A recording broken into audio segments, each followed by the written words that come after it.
Good morning বন্ধুরা, তোমরা সবাই কেমন আছো, কি করছো? অনিন্দিতা অ্যান্ড আয়ুর ফ্যামিলিতে তোমাদেরকে স্বাগত। এটা আমার ফার্স্ট ব্লগ। প্লিজ তোমরা সবাই পাশে থেকো, ভুল ত্রুটি হলে নিজ গুণে ক্ষমা করে দিও আমাকে। এই যে দেখেছো ফুলটা কি সুন্দর দেখতে, তাই তোমাদেরকে ছবি তুলে একটু পাঠালাম। এই যে বাইরের ভিউটা দেখো, সকালবেলাটায় কত রোদ এখন। এখনও সেরকম গরম পড়েনি, কিন্তু রোদ প্রচুর পরিমাণে। তোমাদের পাশে গরম কেমন প্লিজ জানিও আমাকে।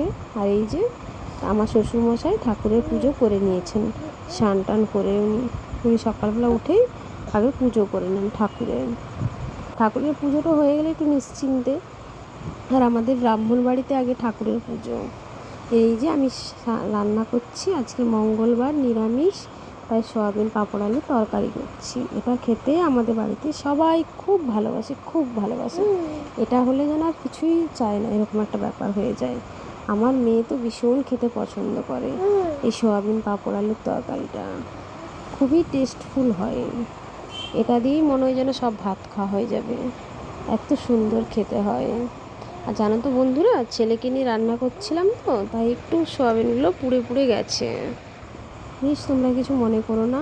এই যে আমি পাঁপড়টা দিয়ে দিলাম। আর এই দেখো বাইরের ভিউটা কত সুন্দর।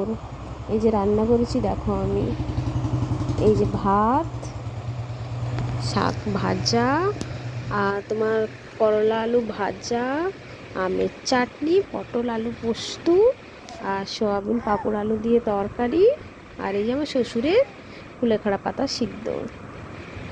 দেখেছো?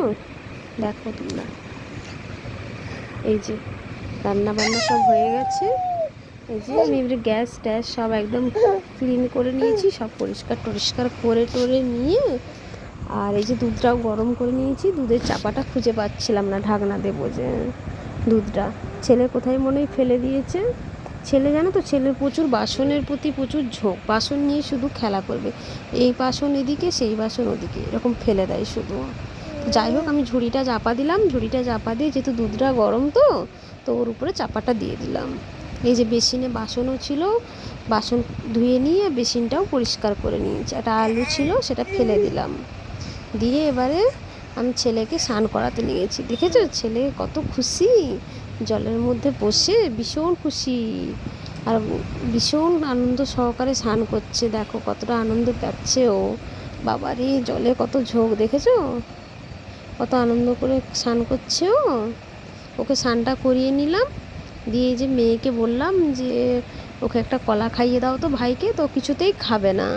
তাই মেয়ে বলছে মাম্মা ও খাবে না। দিয়ে যে আমি স্নান করে নিয়েছি, স্নান টান করে নিলাম। পাশে হনুমানজির মন্দির আছে, একটু যাব মেয়েকে নিয়ে প্রণাম করতে। এই যে আর আমাদের বাঙালিদের নিয়ম, মেয়েদের নিয়ম, স্নান টান করে নিয়ে একটু সিঁদুর পরা। আর সিঁদুর পরলে মেয়েদেরকে ভালোও লাগে দেখতে।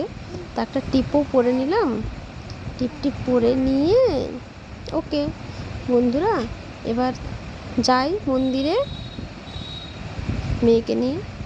এই যে চলে এসেছি মন্দিরে, এই যে হনুমানজির মন্দির, এখানে মহাদেব